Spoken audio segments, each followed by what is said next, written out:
Good morning students. अपने last lecture में topic किया था विद्युत आवेश। आवेश क्या होता है, कैसे उसे खोज की गई, उसके बारे में हमने वर्णन किया था। आज करते हैं अपने कोई आवेशित वस्तु से अनावेशित वस्तु में कैसे आवेश हस्तांतरण होता है, उसके बारे में हमने बात करते हैं। मान लो कोई एक आवेशित वस्तु है, एक अनावेशित वस्तु है, मतलब एक पर आवेश है, एक पर आवेश नहीं है। आवेशित वस्तु से अनावेशित वस्तु पर कैसे आवेश का हस्तांतरण होएगा, उसके बारे में आज बात करते हैं। तो इसकी भी दो विधि है, एक स्पर्श विधि है, एक प्रेरण विधि है। तो अपने पहले बात करते हैं स्पर्श विधि द्वारा। पहला क्या नाम आता है, स्पर्श द्वारा आवेशन।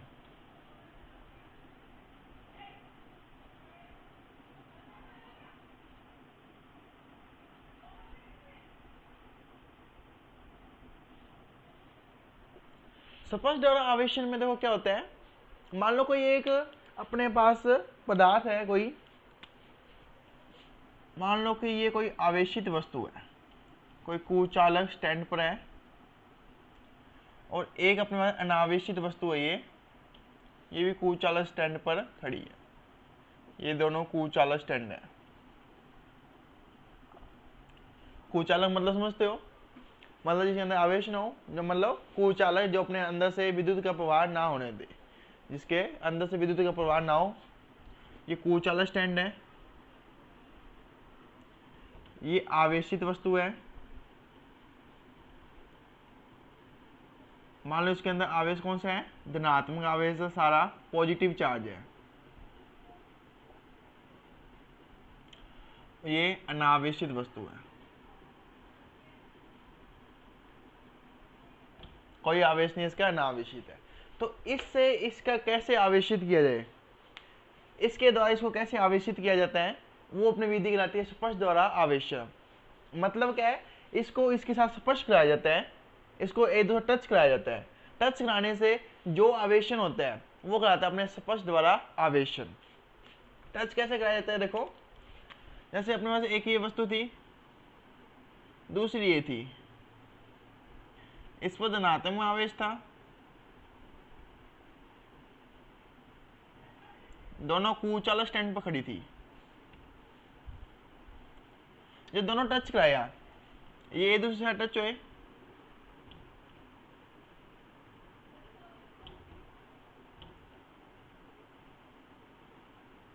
ये दूसरा टच कराया, गोल ही है इसके, ये दूसरा टच कराया। जब एक का दूसरा टच होता है, जब कोई आवेशित वस्तु अनावेशित वस्तु से टच में आती है, तो जो आवेशित वस्तु है वो अनावेशित वस्तु को अपने क्या प्रतिकर्षित करती है। प्रतिकर्षित जब करती है, कब बेंजामिन फ्रैंकलिन ने अपने दो नियम दिए थे, जब दो अलग समान चार्ज, कैसे हो, सेम चार्ज एक दूसरे पास आता है तो क्या था, प्रतिकर्षण होता है। जब अलग अलग चार्ज एक दूसरे पास आता है तो क्या होता था, आकर्षण होता था। वही चीज है, ये दूसरे प्रतिकर्षित करती है तो क्या होगा, प्रतिकर्षित करने के कारण इस पर क्या आ जाए, चार्ज धनात्मक चार्ज आ जाएगा। तो सेम चार्ज होगा तब ये दूसरे प्रतिकर्षित करेगी, इसलिए अनावेशित वस्तु क्या होगी, आवेशित वस्तु होगी।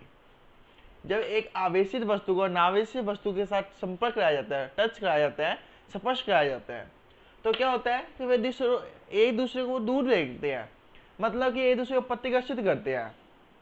प्रतिकर्षित करने का मतलब क्या है, प्रतिकर्षित करने का मतलब ये है, कल बेंजामिन फ्रैंकलिन के अपने रूल लगा रहे हैं यहाँ पर। बेंजामिन फ्रैंकलिन ने जो रूल दिया था, कल कर रहे थे लास्ट टॉपिक में अपने ने लेक्चर में। अगर आपने वो वीडियो नहीं देखी है तो डिस्क्रिप्शन बॉक्स में लिंक मिल जाएगा, आप वहां जाके देख सकते हो। तो इसमें क्या था, एक दूसरे को प्रतिकर्षित करते हैं, एक दूसरे दूर दे खेलते हैं, तो एक दूसरे प्रतिकर्षित करेंगे तो मतलब इसका सेम चार्ज आ जाएगा। तो ये क्या हो जाएगा, आवेशित वस्तु और अनावेशित वस्तु पर चार्ज आ गया, मतलब अनावेशित वस्तु क्या होगी, आवेशित वस्तु होगी। मतलब जिसमें कोई चार्ज नहीं था उसके ऊपर क्या आ गया, चार्ज आ गया। दोनों कैसी होगी, आवेशित वस्तु होगी। इस विधि को अपने क्या कहते हैं, स्पर्श द्वारा आवेशन कहते हैं। जब किसी आवेशित वस्तु को अनावेशित वस्तु के पास में लाया जाता है तो एक दूसरे को क्या करती है, प्रतिकर्षित करती है। जब वो एक दूसरे प्रतिकर्षित कर रही है, मतलब ये है कि एक दूसरे प्रतिकर्षित करने के कारण जो अनावेशित वस्तु है उसके ऊपर भी सेम चार्ज आ गया। जब उसके ऊपर सेम चार्ज आया सेम चार्ज है मतलब वो आवेशित होगी, आवेशित होगी तो वो दोनों कैसी बन गई, आवेशित बनी। तो अनावेशित वस्तु को आवेशित इस प्रकार किया जाता है, उसके ऊपर सेम मात्रा में सेम चार्ज आ जाता है जो प्रतिकर्षित करते हैं, दूसरे को दूर ढकेलते हैं। यह था अपनी विधि स्पर्श द्वारा आवेशन, एक दूसरे को पास लाएगा, स्पर्श कराएगा, टच कराएगा। अब दूसरी विधि आती है प्रेरण द्वारा आवेशन, उसमें क्या अपने एक दूसरे टच नहीं कराते। देखो उसमें क्या होता है, प्रेरण द्वारा आवेशन।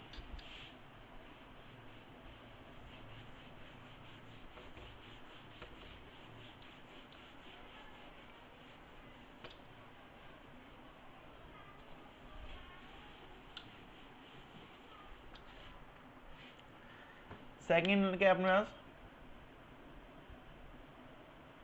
प्रेरण द्वारा आवेशन।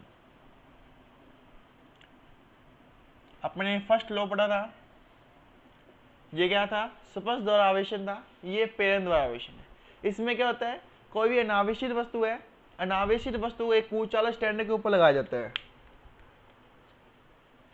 मान लो कि ये अपने अनावेशित वस्तु है, इसको कुचालक स्टैंड के ऊपर खड़ा कर दिया, इसको ये कुचालक स्टैंड है।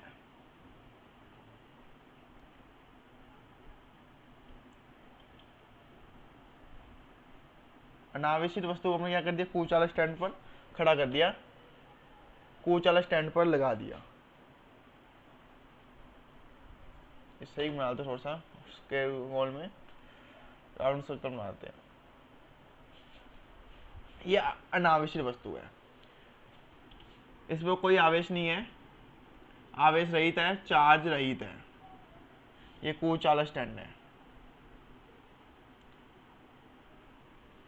जब इसके पास कोई भी अपने छड़ लेके जाते हैं, छड़ कैसी होनी चाहिए, आवेशित छड़ होनी चाहिए। आवेशित छड़, मान लो कि ये छड़ लेके गया मैं इसके पास, देखो इसके पास लेके गया सिर्फ मैं,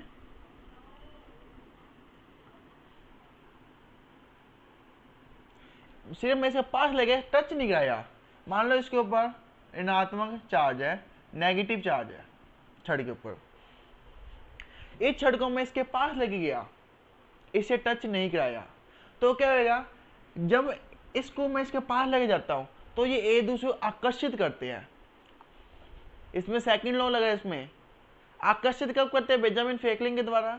जो दो अलग अलग चार्ज एक दूसरे के पास आते हैं तो क्या करते हैं, वो आकर्षित। इसमें देखा गया जब अनावेशित वस्तु के पास कोई आवेशित छड़ को पास में लगे गया, टच नहीं कराया गया, तो क्या होता है, एक दूसरे को आकर्षित करते हैं।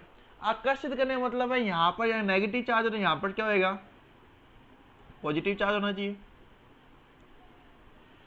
हाँ, पॉजिटिव चार्ज आ गए, यहाँ अलग अलग चार्ज आ गए जो एक दूसरे को आकर्षित करेंगे। और इधर साइड इस दिशा में यहाँ आ गया, तो इसकी जो उल्टी साइड है, विपरीत दिशा है, वहां पर उतनी ही मात्रा में इसका उल्टा चार्ज आ जाता है। मतलब अगर यहाँ धनावेशित आवेश आया है तो यह ऋणावेशित आवेश आ जाता है, यहाँ पॉजिटिव चार्ज आया है तो यह नेगेटिव चार्ज आ जाते हैं, उतनी ही मात्रा में, सेम रहते हैं। मतलब यहाँ अगर 3 कूलाम चार्ज आया है तो नेगेटिव भी कितना आएगा, 3 कूलाम चार्ज आएगा, पॉजिटिव 3 कूलाम है, तो सेम मात्रा में उसकी विपरीत साइड में उतना ही चार्ज आ जाता है। अब इसको मैंने आवेशित करना है, सेम मात्रा में है तो अनावेशित वस्तु को रखी है। इस रोड को इसे पास बनाने का फायदा क्या हुआ, फायदा ये हुआ कि ऋणात्मक चार्ज, पॉजिटिव और नेगेटिव चार्ज को अलग अलग कर दिया मैंने। पॉजिटिव चार्ज इस दिशा में सारे आके इकट्ठे हो गए और नेगेटिव चार्ज इस दिशा में आके सारे इकट्ठे हो गए, सारे एक दूसरे पास में पहले मिक्स थे, मिक्स कर अलग अलग हो गए। अब मैंने क्या करना है, इसको सिर्फ अपने आवेशित बनाना है, सिर्फ में एक चार्ज रखना है। तो इसका जो उल्टा साइड है, जहाँ पर रोड लगी है, उसके उल्टे साइड को इसको भू संपर्कित कर देते हैं, अर्थ कर देते हैं। तो अर्थ करने के कारण क्या है, जो नेगेटिव चार्ज है वो सारा अर्थ में चला जाएगा। नेगेटिव चार्ज कहाँ चल जाएगा, अर्थ में। जब सारा नेगेटिव चार्ज अर्थ में चला जाएगा तो सिर्फ यहाँ क्या रह गया, अंदर से पॉजिटिव चार्ज रहेगा, इसलिए ये वस्तु क्या हो जाएगी, आवेशित हो जाएगी। दोबारा देखो, प्रेरण द्वारा आवेशन क्या होता है कि जो कोई अनावेशित वस्तु है, कोई आवेश नहीं उस पर, उसके पास में कोई छड़ लेके जाते हैं, छड़ अगर उसके पास में लेके जाते, टच नहीं कराते उसको, सिर्फ उसके पास में लग गए, जो छड़ का आवेश है उसके विपरीत आवेश, अगर नेगेटिव है तो पॉजिटिव, पॉजिटिव है तो नेगेटिव, विपरीत आवेश उसके पास में, छड़ के पास वाली जगह पर इकट्ठा हो जाता है, और जो ये आवेश यहाँ इकट्ठा हुआ उसका उल्टा आवेश उसके विपरीत साइड इकट्ठा हो जाता है। अब मुझे आवेशित करना है इसको, तो इसको अपने भू संपर्कित कर देता हूँ। तो सारा नेगेटिव चार्ज से निकाल दिया, फिर यहाँ से भू संपर्क हटा दिया इसको, तो अंदर क्या बच गया, ओनली पॉजिटिव चार्ज बन गया। तो ये क्या हो गया, एक आवेशित वस्तु बन गई। अनावेशित से क्या हो गई, ये आवेशित। इस चीज को कहते हैं अपने प्रेरण द्वारा आवेश। इसमें अपने ने टच नहीं किया, विदाउट टच के द्वारा, अपने कहीं भी टच नहीं किया, इसमें रोड को कहीं भी वस्तु से टच नहीं किया, विदाउट टच के द्वारा आवेशन, क्या आकर्षण विधि लगाई है अपन। यहाँ बेंजामिन फ्रैंकलिन का सेकंड लॉ लगा है, जब एक समान चार्ज और अलग चार्ज, मतलब पॉजिटिव नेगेटिव चार्ज एक साथ आते हैं, तो क्या होता है, आकर्षण। ये लास्ट लेक्चर में कराया था मैंने बेंजामिन फ्रैंकलिन के 2 रूल, ये वो आकर्षण वाला रूल यहाँ लगा है। ये होता है प्रेरण द्वारा आवेशन। ये अनावेशित वस्तु को आवेशित इस प्रकार करते हैं। इसमें यह यूज हुआ, भू संपर्कित करके अपने ने अर्थ विहीन करके अर्थ में अपने सारा नेगेटिव चार्ज दे दिया, तो अंदर क्या बचा, पॉजिटिव चार्ज, तो वस्तु क्या होगी, आवेशित होगी। तो ये आवेशित होगी, ये रहा प्रेरण द्वारा आवेशन विदाउट टच, यहाँ टच नहीं किया, यहाँ पर आकर्षण होता है। और जब अपने टच द्वारा करते हैं, स्पर्श द्वारा करते हैं, तो वहां प्रतिकर्षण होता है। ये 2 विधि है किसी भी अनावेशित वस्तु को आवेशित करने की। अब बात करते हैं अपने आवेश के मात्रक की। आवेश का मात्रक क्या होता है उसकी बात करते हैं अपने।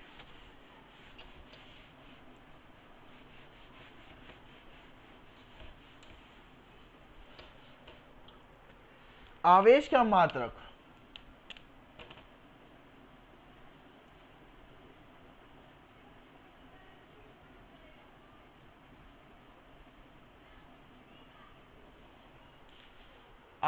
मात्रक कूलाम होता है,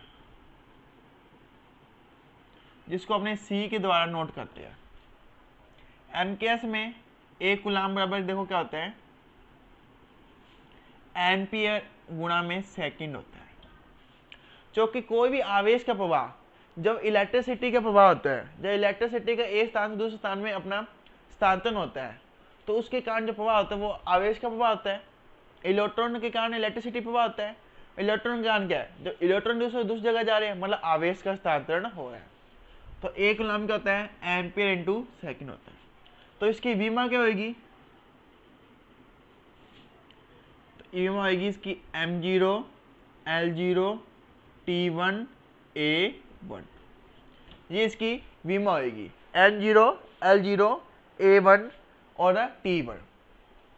1 कूलम मात्रक बहुत बड़ा मात्रक होता है, इतना अपना यूज नहीं होता। इसके लिए इसमें एक यूज करते हैं नैनो कूलम, फर्मी कूलम या एंगस्ट्रॉम कूलम। अपने बहुत सारे मात्रक यूज करते हैं, nano coulomb, Fermi coulomb, angstrom मात्रक, छोटे छोटे मात्रक यूज करते हैं। या अपने माइक्रो कूलम 10⁻³ है, ये 10⁻⁻9 होता है, ये 10⁻⁻15 होता है।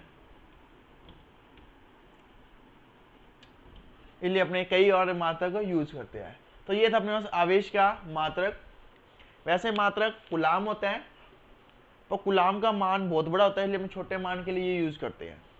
और एक कूलम में क्या होता है, एम्पियर इंटू सेकेंड, एक एम्पियर है ये। विमा क्या होती है इसकी, m0 L0 T1 A1 होती है। तो ये था अपने पास विद्युत आवेश। आवेश का ये सिंपल था अपने पास। अपने आज आवेश की अनावेशित वस्तु आवेशित करने की सीखा था। अगर आपको डाउट है तो मुझे कमेंट करके पूछ सकते हो। Thank you. अपना आज का टॉपिक यही समाप्त होता है।